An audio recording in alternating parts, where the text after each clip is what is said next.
Que as palavras do Santo Evangelho perdoem os nossos pecados, em nome do Pai, e do Filho e do Espírito Santo.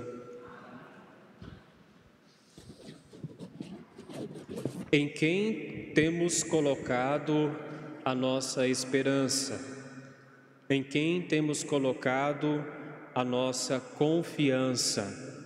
São questionamentos que esta liturgia, que esta palavra de Deus nos faz. Hoje, mais do que nunca, a nossa tendência é de sermos levados pelas mídias sociais a seguirmos tantas pessoas que vão se tornando referenciais para cada um de nós. Exemplos, modelos. Queremos usar as mesmas roupas que usam, queremos fazer o mesmo penteado, e assim vamos seguindo essas pessoas. A palavra de Deus nos exorta para que tomemos cuidado, porque diz Jeremias: maldito o homem que confia no outro homem e faz consistir sua força na carne humana. Não que devemos desconfiar de todas as pessoas, mas aqui a grande questão é quando nós substituímos Deus e colocamos outras pessoas como modelos e exemplos na nossa vida. Qual que é o grande mal disso? O grande mal é que as pessoas, por mais santas que pareçam ser, por mais dignas de serem consideradas como referenciais, elas erram. Elas pecam, elas são frágeis, são humanas. Deus é perfeito.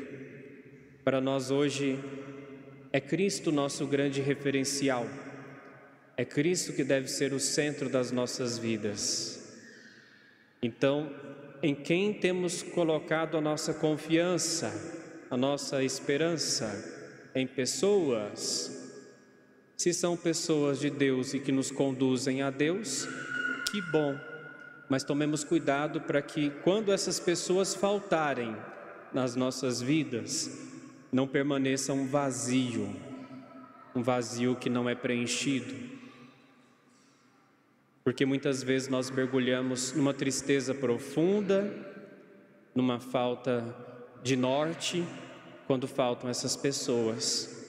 Então, que seja o Cristo o centro. Nós, quando colocamos a nossa confiança em Deus, somos semelhantes a essa árvore plantada à beira de um rio. A árvore plantada à beira de um rio, ela é nutrida, ela fica vistosa, e não é qualquer estiagem, tempo seco, que vai matá-la e impedi-la de produzir frutos. Ao contrário, aquela árvore plantada no deserto, as suas raízes logo secam, porque ela não vai adquirindo profundidade, porque não encontra água. Então, nós precisamos aprender a ser essa árvore plantada ao lado do rio, que fica nutrida pela presença do Senhor, onde nós encontramos a nossa confiança, a nossa esperança, e diante das dificuldades e diante dos desânimos que vão surgindo e frustrações que fazem parte da vida de qualquer um de nós não vamos entrar em desespero, não vamos morrendo espiritualmente, não vamos perdendo a nossa fé, mas vamos permanecer firmes, porque o nosso foco é o Senhor.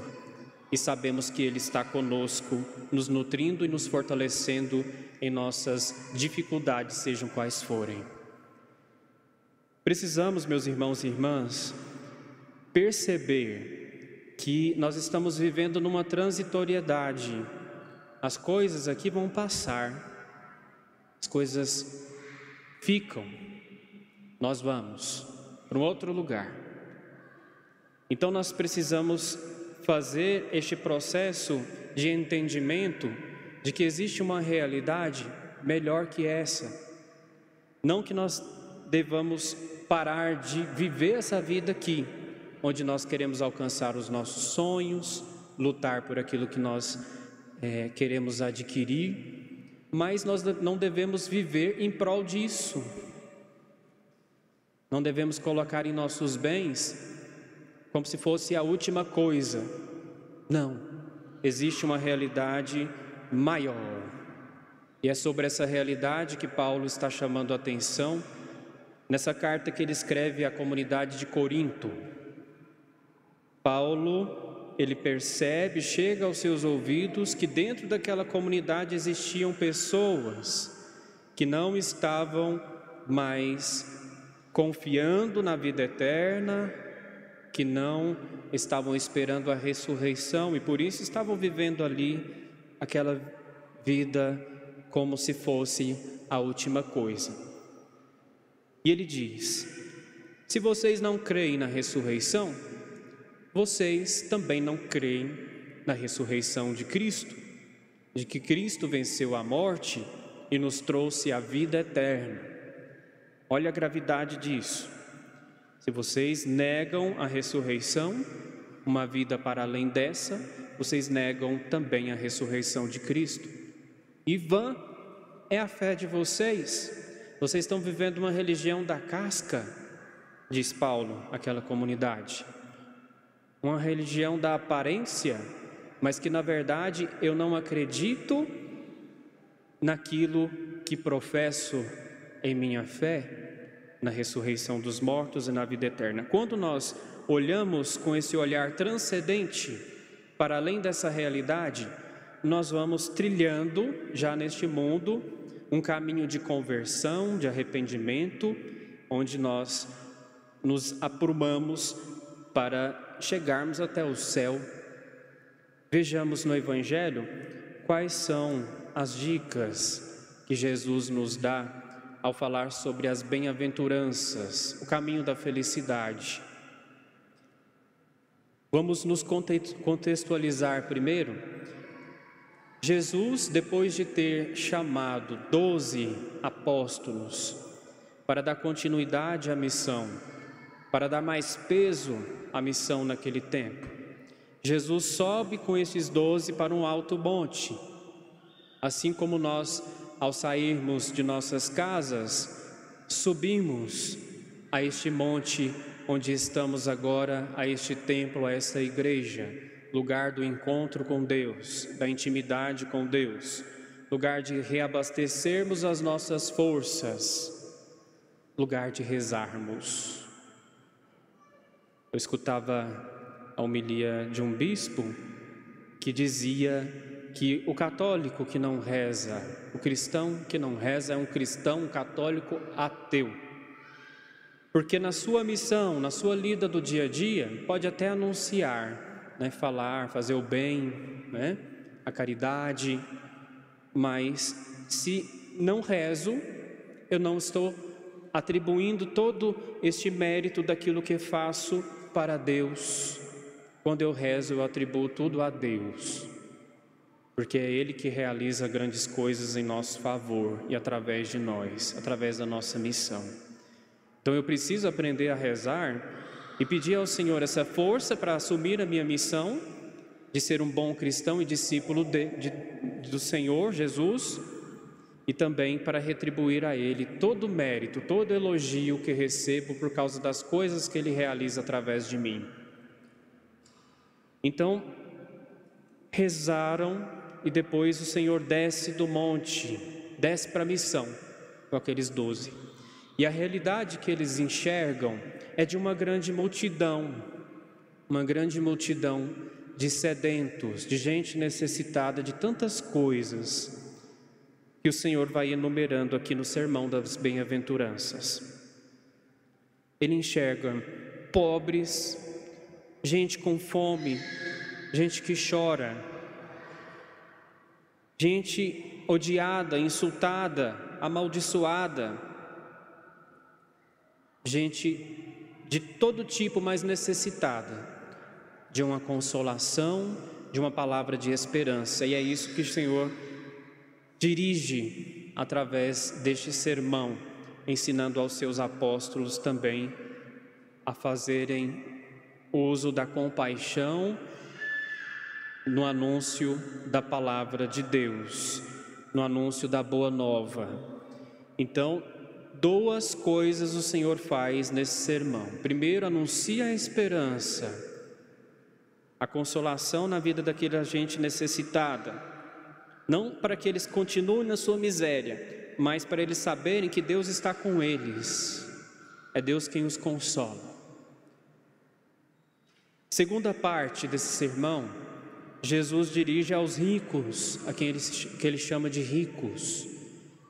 O rico aqui não é somente quem possui riquezas, dinheiro, posses, mas o rico é aquele que é egoísta, aquele que não sabe repartir.